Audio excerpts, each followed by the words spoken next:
CataractCoach.com, podcast series, episode number 87, with Dr. Michael Snyder, solving complex cases with artificial iris implants. Welcome back to our Cataract Coach podcast. And today I have a very special guest. We have Michael Snyder. Now, you've seen his work with the prosthetic iris, probably done more in the U.S. than anyone else, has really innovated that, but also for very complicated cases. We were recently together at a nice meeting, the Down East Ophthalmology Symposium in Maine, where I learned so much from your incredible lecture. So, Michael, welcome to our podcast. Thanks so much for inviting me to be here. It's a special treat. Very, very excited. I'm not a big podcast pro, so I'll take any tips. If I say something dumb, you can click the mute button anytime. It's just a simple conversation. That's the best part of it. Now, tell me, I think everyone's really fascinated by the progress that's been made with the artificial iris, and you've been involved with this like from the get-go. Tell me, what's the history behind it? What's your involvement in it? So this basically started from day number one. When Bob Osher did the first implantation of the Morcher and Iridia rings, he and Ken Rosenthal both did those first set in 1994. And then Bob and Ken and others set up a study through the Morcher folks so that we could access it through compassionate use. And those patients really did pretty darn well functionally, but they didn't do perfectly because the apertures were still pretty large. It was still 6.5 millimeter openings, and the devices were black, so it didn't really change the overall appearance of the eyes either. So, we're constantly looking for different options that were available. And in the early 2000s, Optech had a couple devices that they released in Europe, and there was a number of us in the U.S. who put in some of those devices under a very limited IDE study that really never went anywhere. And then I think it was around 2005, Hans Reinhard Koch in Germany developed the custom flexible artificial iris along with the folks over at Human Optics. At that time, it was actually Dr. Schmidt Intraocular Linsen Company, which was subsequently purchased by Human Optics. So they started with these devices in the early mid-2000s. And then once I learned about them, we were able to put in the first one in the Western Hemisphere in 2008. And a number of us did some of these under compassionate use device exemption for a few years. And in 2013, we actually launched an IDE FDA study. And it was a fairly unique study because it wasn't a traditional industry-sponsored study. We kind of cobbled it together, and a bunch of the surgeons, banded together to make the study work, and we negotiated the protocols with the FDA. And so literally from day number one and trying to get it rolling, we were right in the thick of it, writing the protocols and negotiating how they would work. So that took us through 2018 when we got a formal FDA approval. That was pretty exciting. And then since that time, it's just been trying to get the surgeons who are interested trained. And finally, what's happened over the last couple of years is getting the Medicare and third-party insurers to start appropriately covering it for their beneficiaries. So it has been a long process. I never would have thought that it would be a decade and a half from study start to really getting things rolling, but nothing happens as fast as you think it will in the regulatory world. But it's such a gratifying thing to work with these. These patients have tremendous issues with their light sensitivity problems. Some of them have significantly altered body image issues. I like to use the term body image.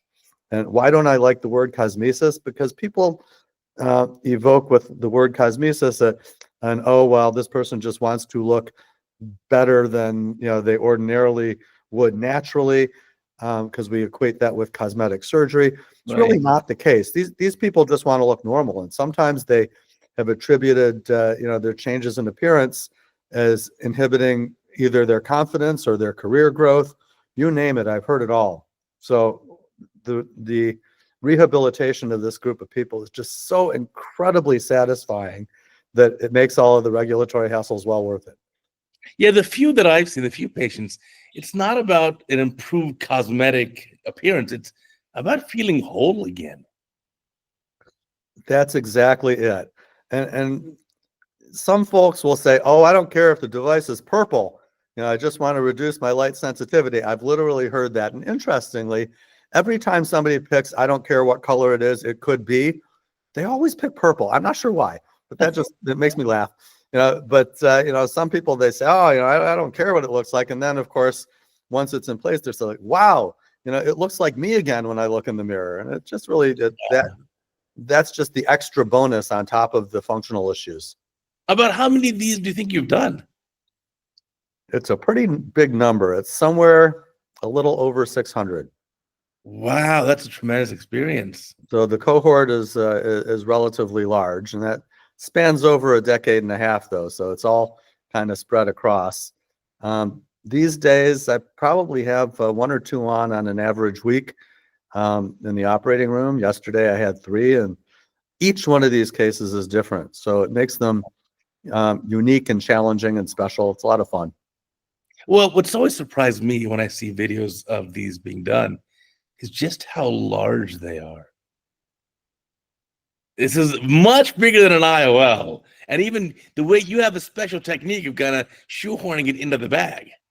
Yeah, and it's so nice because we can actually inject the ones that are going into the capsular bag through an IOL injector that goes through a traditional 2.2, 2.4 incision.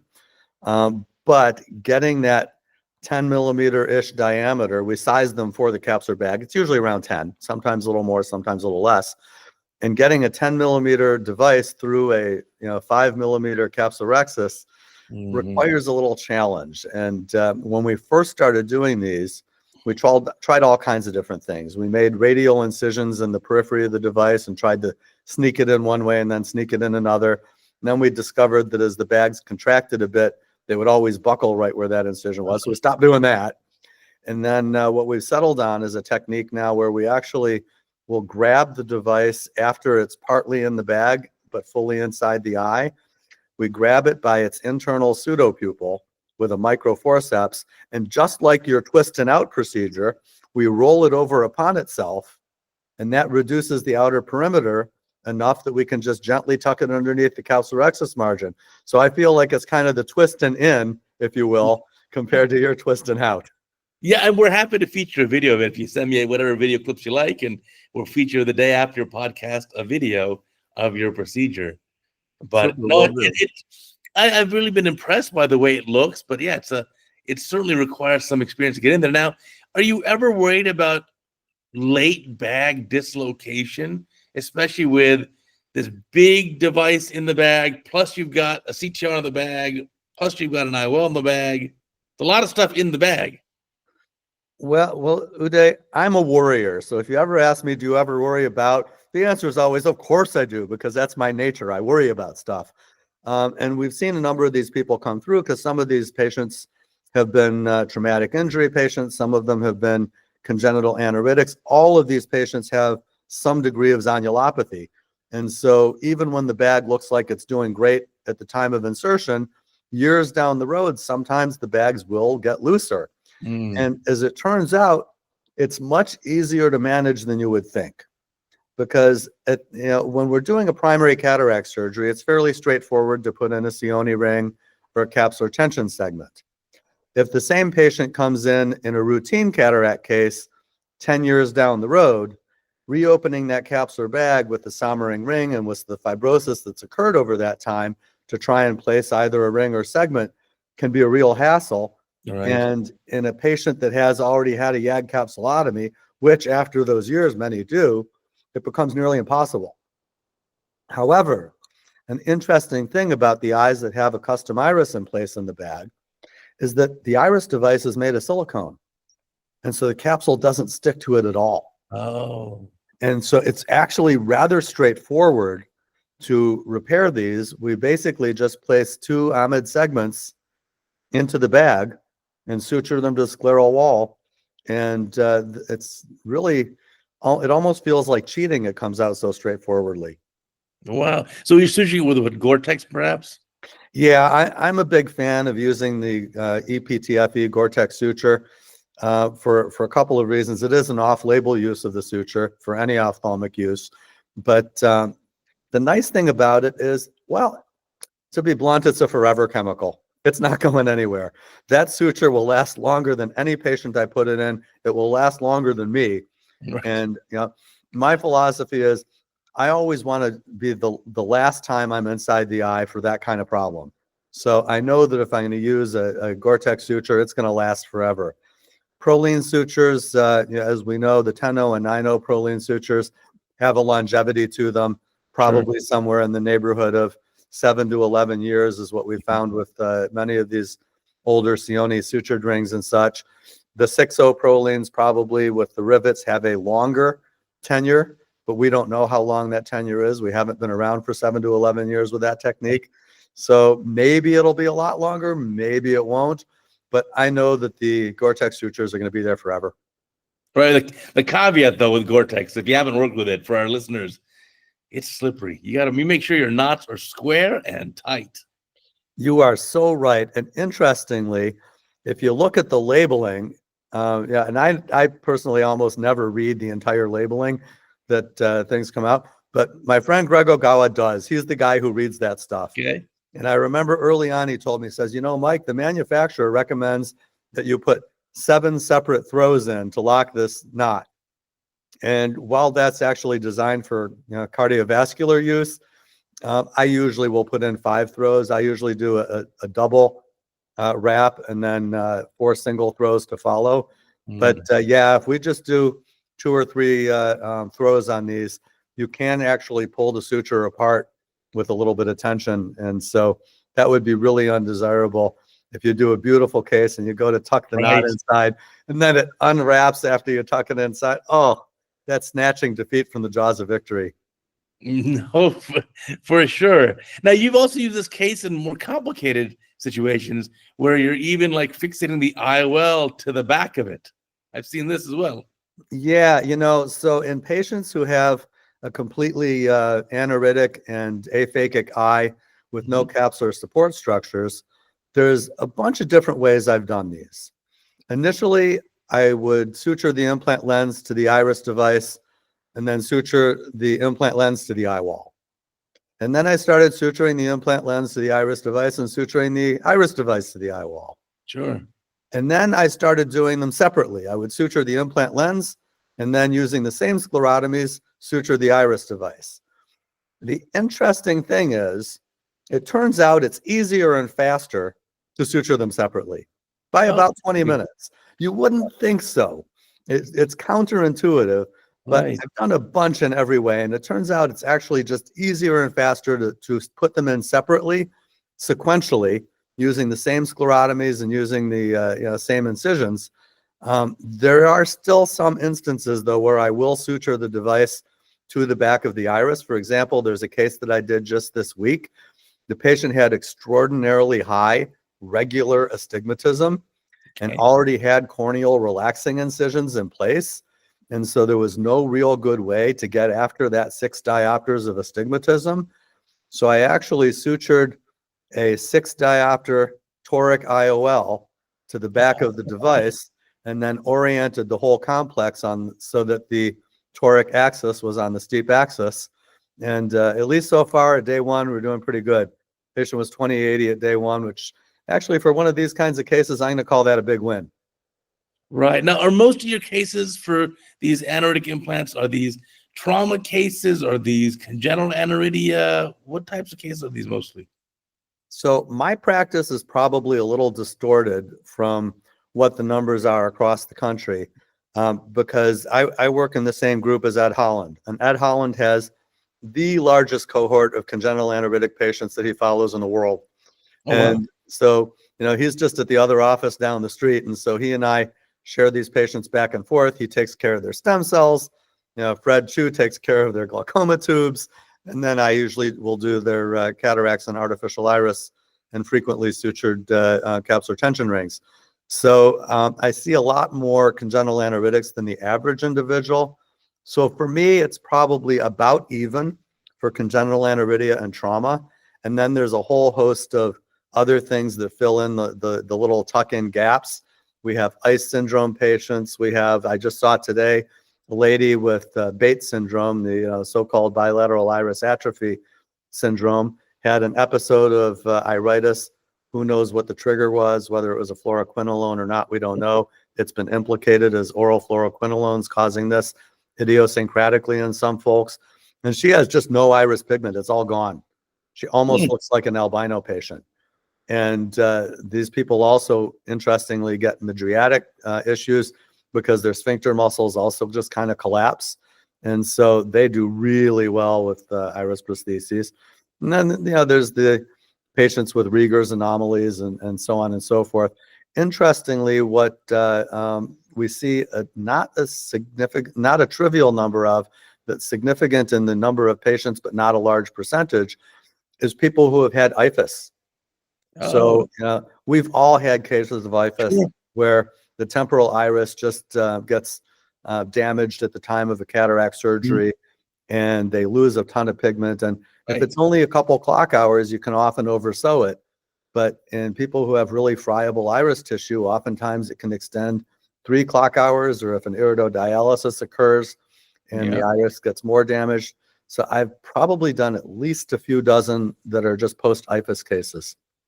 Wow. Now, for the congenital bilateral aniridia patients, do you let them choose their iris color? Yeah, sure do. We actually have a library of pictures. When we take pictures for people, we kind of fine tune it, and it's like, no, this one looks a little bluer than it should. So we, set that one aside. Let me make it a little greener. Let me do another one. Oh, it's a little too green. We'll make it a little more blue. So we actually have a big stack of papers, and they can flip through those, or they can take their own picture and bring in and choose what they want. Interestingly, we had one little kid that I operated on some years ago. He was 5 years old at the time, had amblyogenic cataract from congenital aniridia.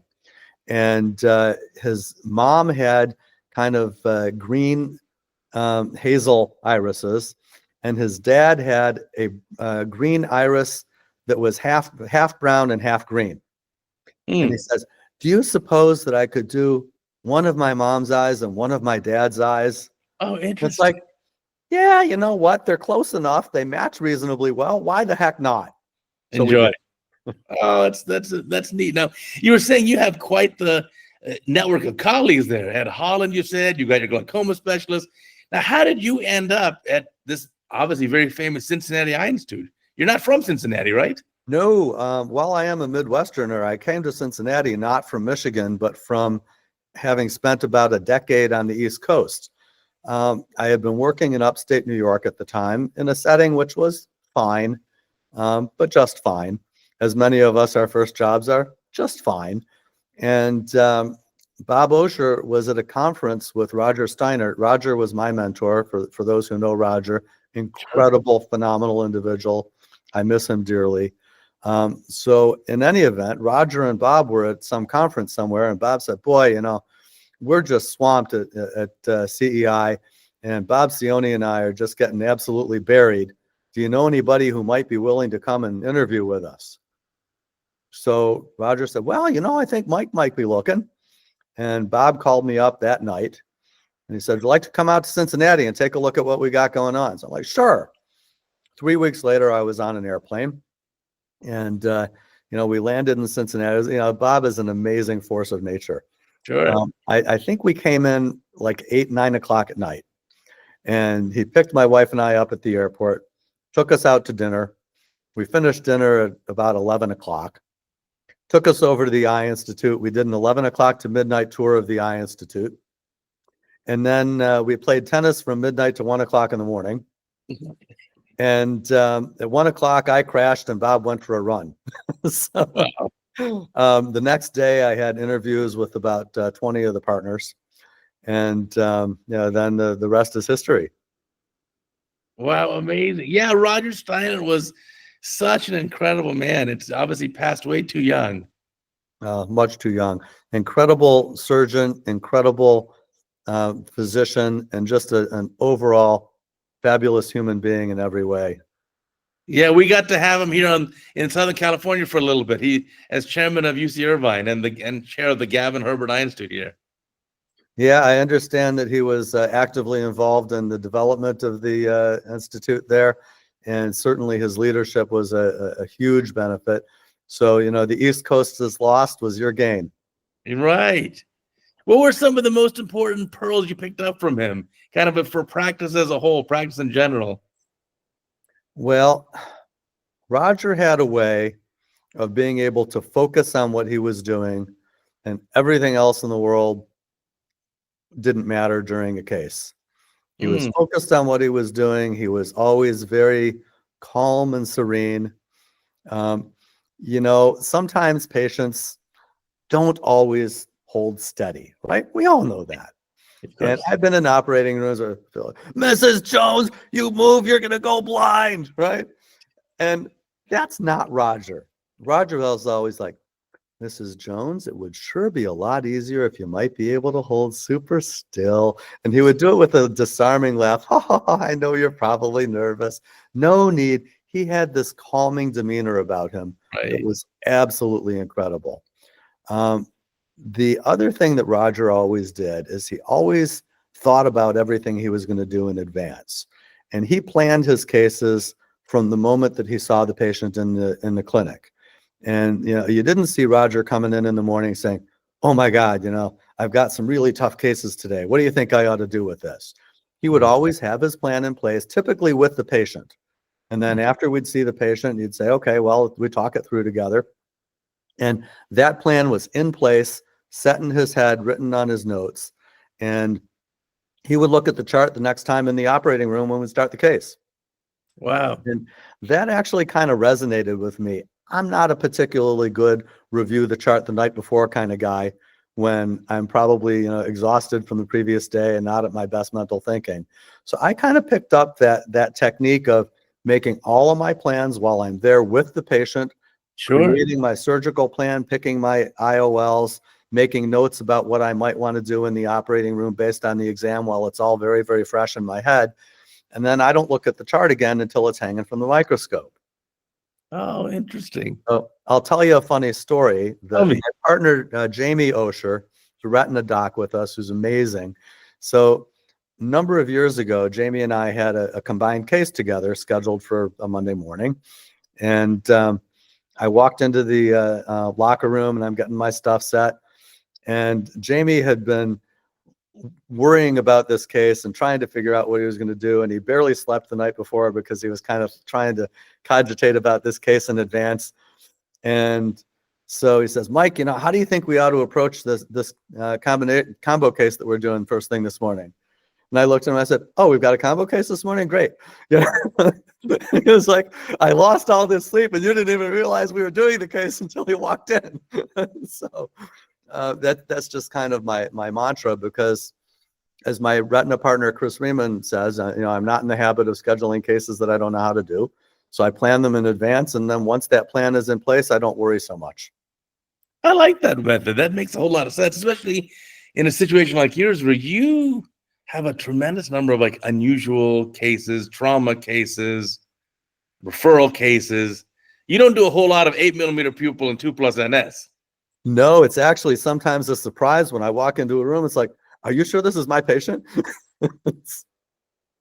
Now, how do you approach a tough case like that? So you see a patient in your clinic. Let's see something we see commonly. You got a patient in there and you look and they dilate poorly and you see they have all that pseudoexfoliation material. You notice that their AC is a little on a normal axial length, but a shallow AC, which always kind of gives me a sick feeling in my stomach. Sure. How do you approach these cases in the OR? So, well, for the pseudoexfoliation patients, even if they've got normal looking zonules, a normal AC, I always presume that they're going to have zonulopathy from the start. Okay. And every once in a while, I get a big surprise. I have a partner who does not like dealing with those kinds of cases at all. And if he's got a patient that's got a bunch of pseudoexfoliation material, it's like, go see Mike. I don't want to do this one. And I'm perfectly happy to do those.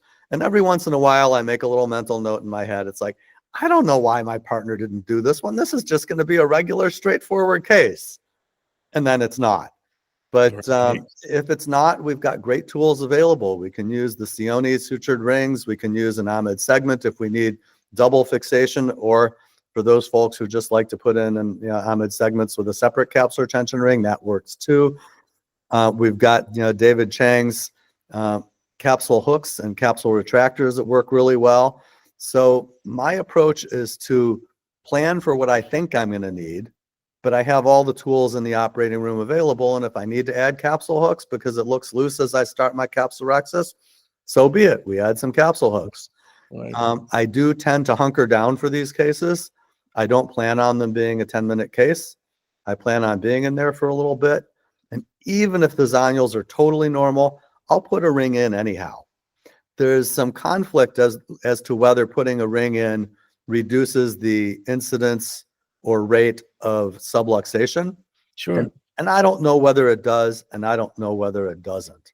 But what I do know is that if somebody comes in to see me after I did cataract surgery on them 5-10 years ago, and now they've got a subluxated implant lens capsular bag complex with a capsular tension ring in it, well, that's pretty easy to fix. Because the CTR, of course. The CTR's in there. You can wrap a couple sutures around it.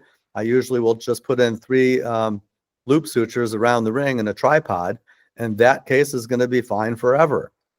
If, on the other hand, I didn't put a ring in and the capsular bag complex is loose, oftentimes these patients will also have a dead bag, and then it's going to become a vitrectomy sutured PCIOL case, which is bigger incision, more work, a little more OR time. So I put the capsular tension rings in, not so much prophylactically for what they might or might not do in changing the incidence, but prophylactically for making my job easier later down the road. And I tell my patients that, I say, I'm putting the ring in because if you have a problem later down the road, it makes my job easier, and it's good for you if my job is easier. Well, it's easier for them too. You said 2 important things. One is make sure you book it appropriately. So don't put it in that 10-minute slot to get done. Maybe book it for a larger slot in your schedule, or if you don't do a ton of these cases, put it at the end of your day so you're not pressed for time. And the other one was, I've always fixated these with 2 fixation points 180 degrees apart, but you're like a tripod with 3 spots 120 degrees apart. So I think you can do either. If I'm fixing primarily and I'm putting in either a ring or a capsular tension segment, then I'll typically do 180 degrees in dual fixation. If I'm putting in loops around a capsular tension ring, I don't have quite as much control over torque as I do with a primary procedure, because the anatomy is not as favorable as it's already, as I want it to be. And I can't fine tune the centration as well with 2 points as I can with 3. And so it doesn't add a whole lot of time. I just put in 3, but I would never fault anybody for putting in 2. It just doesn't give me as much control over tilt and torque. And in eyes that have already had an issue, again, my philosophy is once I've been in there to fix something once, I don't want to have to fix the same thing twice. Right. Now, is it just me, or are we seeing an increase in late bag IOL complex dislocation? Well, I think what we're seeing is greater human longevity, Right. and patients who are having cataract surgery at earlier ages. So our success rates just get better and better and better. And so now our threshold for interventions have gotten a little bit lower. Right. Somebody who might have come in with 20/25 vision, and it's like, yeah, the New York Times is a little smeary when I'm trying to read it, and I need good light, and I have a little bit of glare at night, but I'm functional. That patient, 25 years ago, probably would have gotten you want to wait it out for a little while or what? Wait till they're ripe. I'm sorry? Wait till the cataracts are ripe. Don't even get me started on ripe. But but our threshold has appropriately changed as we have success rates north of 99%. And so we're doing surgery earlier in people's lives, and people are lasting longer. That's great. Our medicine colleagues are doing a great job. People are lasting longer. And so the time frame from when they're having cataract surgery to when they no longer need their implant lens anymore, well, that interval is getting longer and longer, so the number of cases is necessarily going to increase because there's a longer interval for them to happen. The incidence may not be any different, but the prevalence is going up. Yeah, I see what you mean, because a lot of the ones that I've seen recently are patients who had cataract surgery 30 years ago when they were 60, and now they're 90, And now you start to see the late dislocation. And 30 years ago, 90 was a cliff. Right. Now, lots of folks in their mid and even late 90s show up at the office all the time. So I think that that's more of what we're seeing, to be honest. Yeah, that makes a lot of sense then. Yeah, because yes, the patients that I've seen they're 30 plus years out from IOL surgery. And even you look at the lenses that are in the bag, like that's an old style lens. We don't use that anymore. Isn't it amazing? One of the things that we like to do at CEI, we have a conference that CEI and University of Cincinnati does about once every month or two, where we do an imaging conference. And we just take a bunch of slit lamp photos that either myself or Adam Kaufman have pulled off of our slit lamp cameras as sole images. And we run maybe 50 to 80 of them in a given evening. And we throw up an image and we say to the resident, what's going on here? Okay. And invariably in every 100th or 150th image, we'll have like one of these old PMMA IOLs that has a hole in the IOL. And we take a picture of the hole in the IOL and we throw it up to the residents. What's going on here? It's like, something's wrong with that IOL. Was it like did they have a laser treatment that went awry? They don't even know that IOLs had holes in them because you just don't see them that much anymore. But they still crop up from time to time, and they're super interesting. Or you look at the IOL that has the power printed on it. It'll say 19.5. You're like, I've got one of those in my cohort. It's a 19.0 diopter IOLab IOL. And when I first saw it, I'm like, wow, that's so cool. You don't need the records. You know exactly what power it is.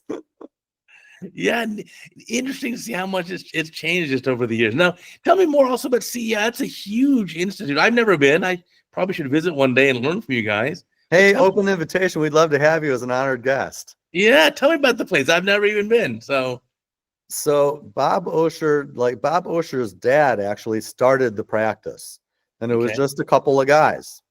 And his dad was the first one in Cincinnati to start putting in intraocular lenses at the time of cataract surgery. And then, Bob was, I think, number 4 in the practice, or number 5. And he grew the practice from 5 to 25. Wow. And so he built it into what is the Cincinnati Eye Institute. And I was number 14. I thought it was big then. Now CEI's footprint in Cincinnati, I think there's about 60 or 70 docs in the Cincinnati marketplace. And when we add in Northern Kentucky and Dayton, we're closer to 100. And so now it's a pretty big organization. I used to know all of my partners pretty well. Now I at least know just about everybody's name and can pick most of them out of a mug sheet. But there's some folks who are perhaps at the Dayton marketplace who I don't even see that often. But there's still a group of about 50 that work in the central Cincinnati zone that we all overlap regularly, and we do combine cases together. And it's a really wonderful group. And I think it's really because Bob started the culture of the organization by selecting people who are good fits for the culture. What would you say the culture is? We're a pretty collegial group. Yeah. We put patients first. It's a very patient-oriented environment. So patient care is number 1 on what we do. And we treat each other respectfully. We try and seek out people who are team players. Because at the end of the day, you want to work with people who work hard, take great care of patients, and are happy to be part of a team. No, of course. And who like to play tennis at midnight. It's funny because at that interview, we rallied for about an hour or so. And I actually thought I was doing pretty well. And I'm not a great athlete as Bob is. And I thought I was holding my own and rather proud of myself because I knew that he was a great athlete. And I really thought I was doing pretty good. Years later, I realized that I hadn't noticed he had been playing me lefty because he had hurt his right shoulder. And so he was playing me with his non-dominant hand. Well, that's a pretty good athlete then. That's pretty darn good. Yeah, Bob was a ranked tennis player. When I met him, he was not a golfer. but he subsequently took up golf some decade or so later, and is now a ranked golfer in his group. And there's nothing that Bob does that he doesn't do really, really well. Sure. And in fact, one of my favorite stories is that years ago, I was at a Canadian conference being held in Edinburgh. And so my wife and I went to Edinburgh for this conference, and we were jet lagged. So we're walking around downtown streets of old Edinburgh at like midnight to 2:00 in the morning, just because we were awake and we had something to do. And we went back to the hotel at about 2 in the morning, and we went into the lobby of the hotel, and we heard from the second lobby that was a little further down the street, just beautiful piano music. It was a lovely classical piano. And we thought, isn't that lovely? And then we thought to ourselves, boy, isn't that weird that they've got somebody playing the piano at 2:00 in the morning? It's like, but no bother, let's go enjoy it. We're jet lagged. We don't want to go to sleep. And we walked over to the second lobby, and who but Bob was sitting there tickling the ivories. Wow. That's a neat story. Yeah, it's a neat place. I definitely have to come, visit and learn. Obviously, it's how you guys do things. I think the neat part is having so many colleagues. You can kind of really ultra specialize. Like you said, Ed has a clinic of just, aniridia patients, the largest there is. Well, so, the old story that the more you specialize, you learn more and more about less and less until you eventually know everything about nothing. That's true, right? Right. I get that. I mean, I had a friend send me a patient, and I said, "Oh, the patient has a retina problem. I don't do retina." And he was so confused. He said, "Wait a minute, don't you do eyes?" I'm like, "Yeah." He says, like the two things the size of walnuts. You don't do the whole walnut, the whole eyeball. I'm like, "No, just part of it." And it was just to the non-ophthalmologists, they were just like, "What?" I remember many years ago when I was, a young resident in training, and I was learning about some of the work that Don Gass was doing down at Miami, and that he was really one of the first people who considered himself a maculologist. Right. And so, those of us in our residency program kind of kidded around. It's like, where do you go more specialized from there? Do you become a right eye maculologist or a left eye maculologist? Well, the interesting thing is you look at the Gass Atlas that I got when I was a resident in the late 1990s. The pictures he drew are basically OCT scans before the invention of OCT. Absolutely is. And he was such an incredible observer. He had to have like 20/5 vision. Something. Because he drew pictures that none of us really understood before OCT. Right. You go back and look at it now, you're like, oh my goodness, he literally drew the OCT images prior to the invention of OCT. I remember looking at his pictures of cystoid macular edema, and then seeing patients who their angiogram showed CME when I was a resident, and I would just kind of have to imagine that his picture was what I was looking at. It's like, well, I can sort of imagine that it's probably like that, but some of that I think was probably creative production in my head. Yeah, well, I mean, as you know, in ophthalmology, there have been such incredible giants upon whose shoulders we stand. Oh wow, just really, it's a humbling field for sure. Well, and again, that's what makes it part of being a team. And we have a big team at CEI, but I think that teams actually go wider than that. For example, you're probably a team member for just about everybody in the country.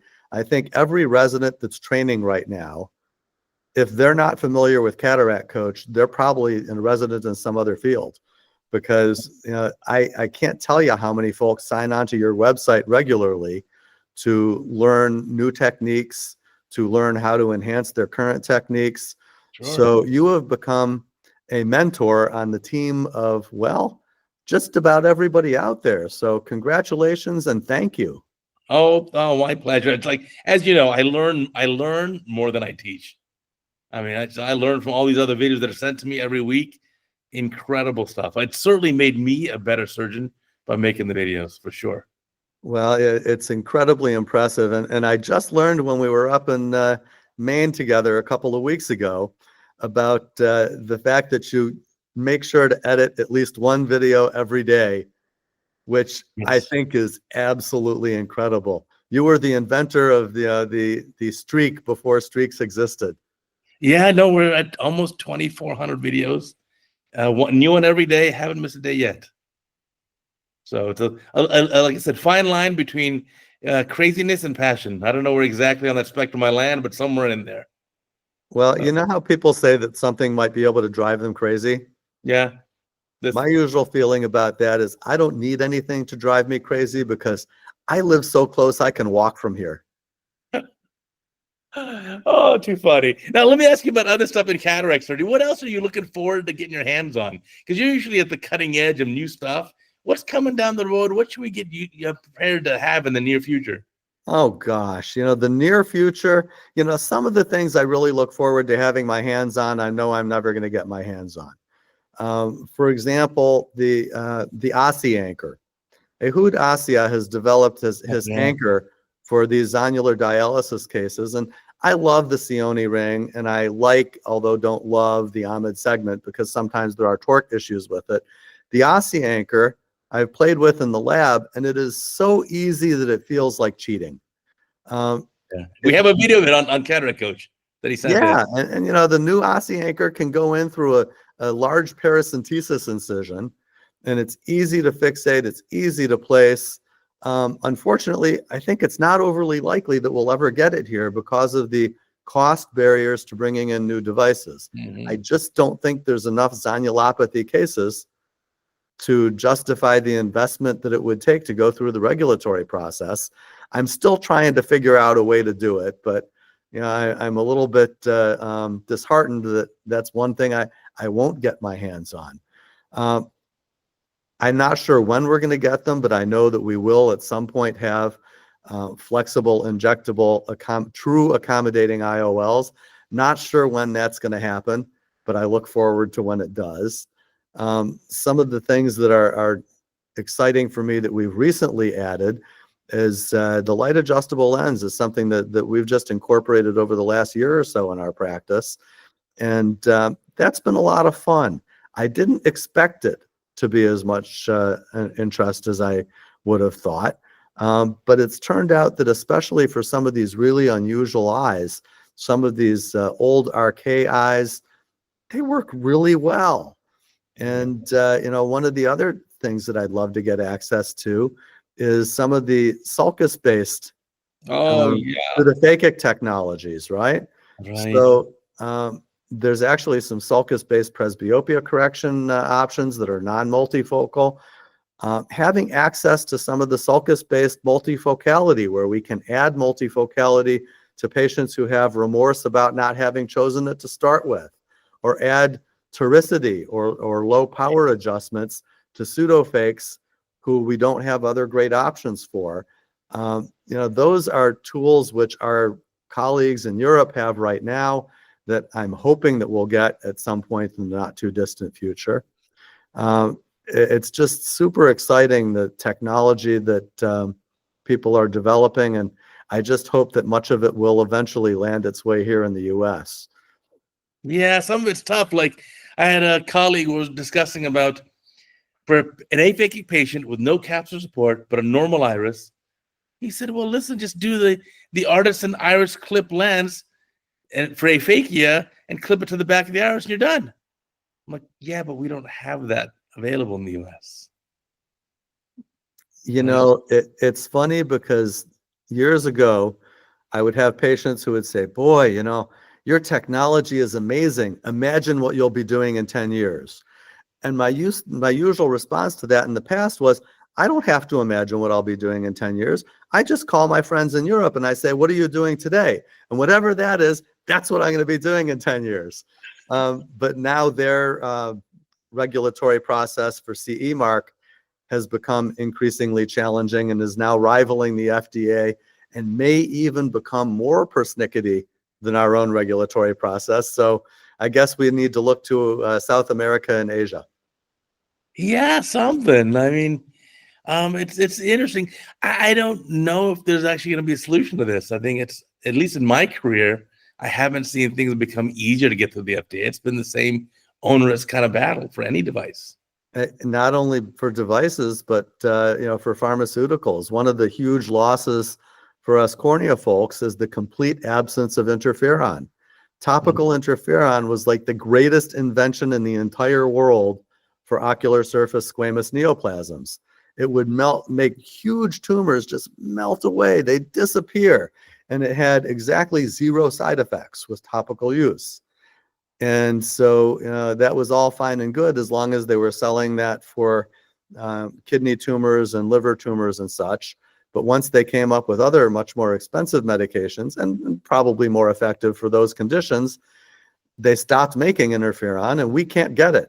Just about everybody else in the world still has access, but those of us in the US, interferon is gone, and now we need to use other toxic poisons, all of which have significant side effects and are less effective.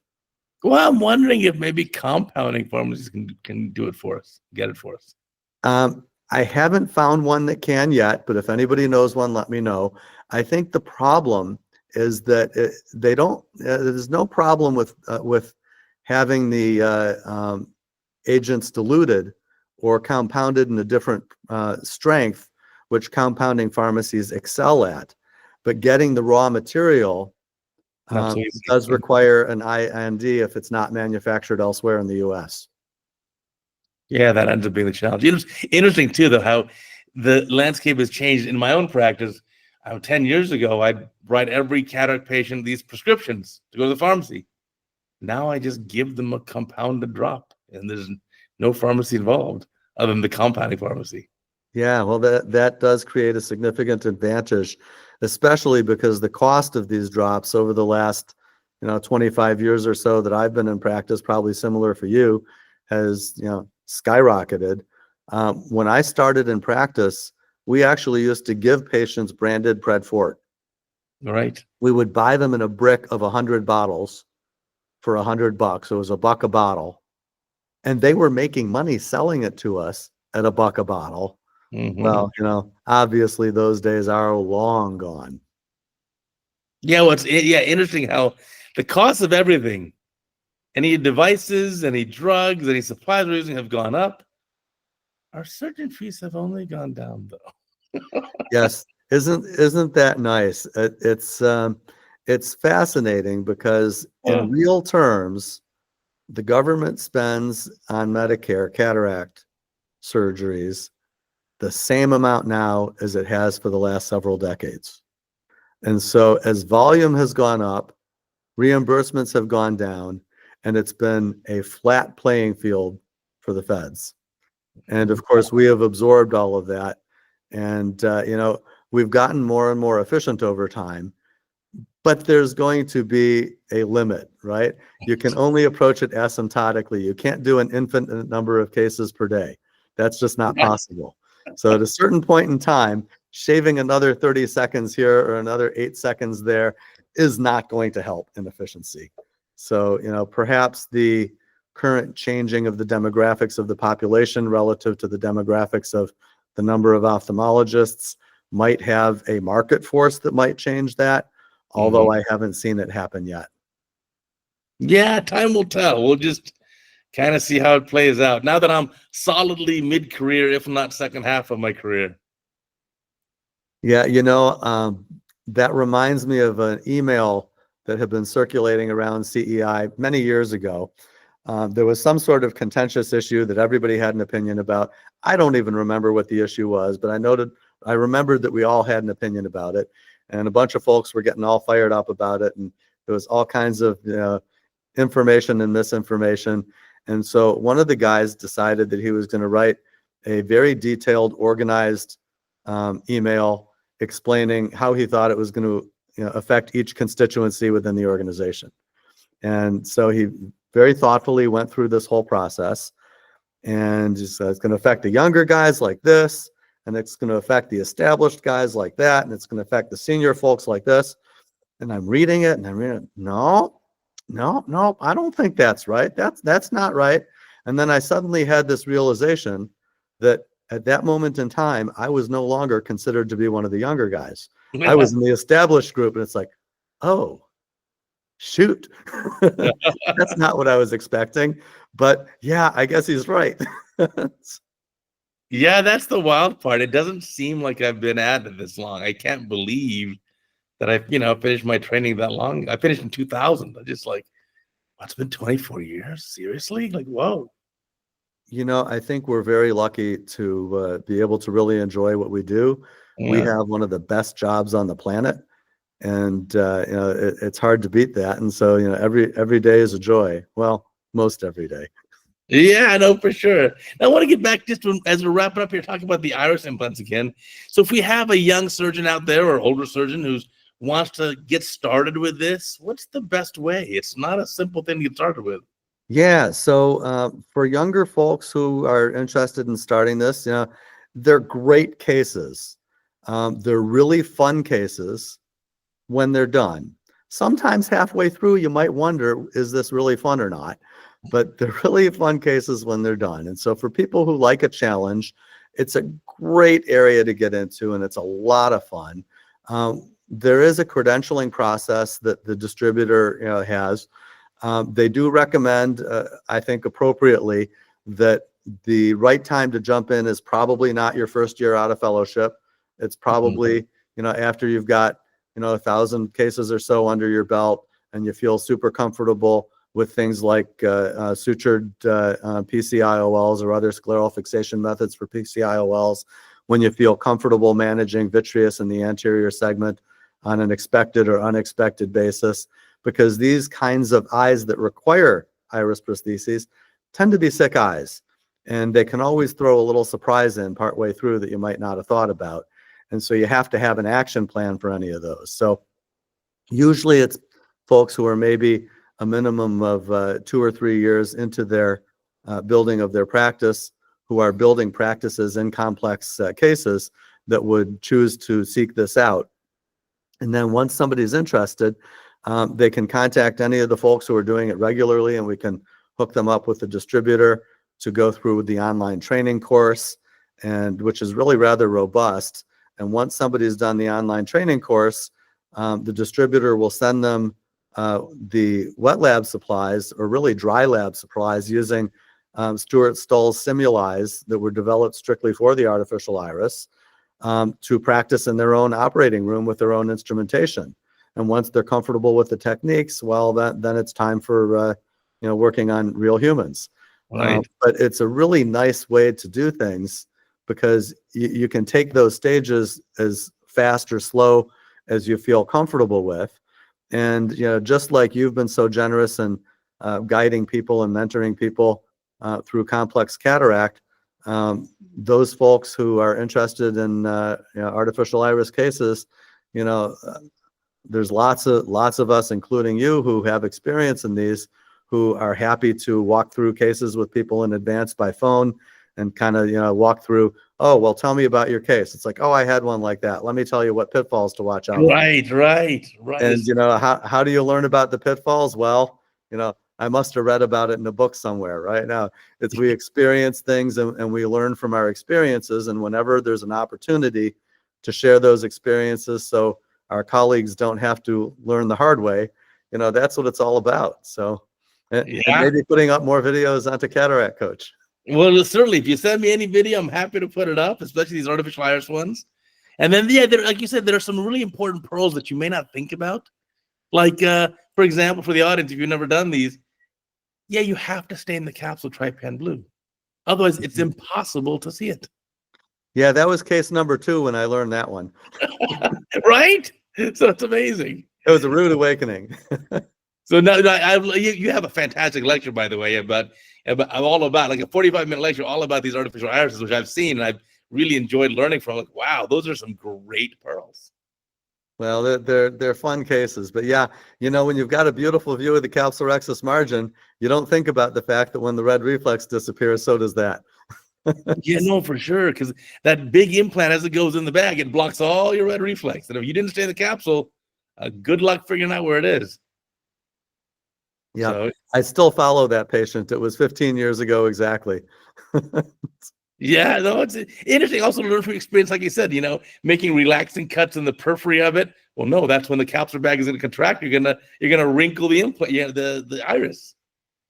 And at one point, we actually had a debate about whether we needed to put capsular tension rings in the congenital anorytics, because congenital anorytic capsules are so fragile and so thin that we worried that we might break the capsule by putting a ring in. So like, well, maybe we don't need them since these capsules are so thin. Well, guess what? You need You them. do. Ask me how I know. Well, that's how it's funny. That's how we all learn together. That's the best part. And you're so generous. I think you're probably the most experienced surgeon I've ever met with the iris stuff. And you're so generous with your learning and even your offer to help mentor a new surgeon. You know, I wish I could keep up your standards of adding a case a day. Well, it's easy now that I'm an empty nester, much easier, but it is a lot of work. But I want to thank you again, Mike, for doing this. Our hour has gone by like that. What an amazing conversation. Learned so much. Thank you again. Thank you for having me. This was a lot of fun. All right. I want to remind our listeners and viewers, remember, we got a new podcast every single week on Apple, Amazon, Spotify, Google, anywhere where you find your podcast. Plus, of course, we got a new CataractCoach video every single day. And we're going to hopefully have a nice video from Dr. Snyder teaching you some pearls and pitfalls for those artificial iris cases. So until next time, I'll check you later.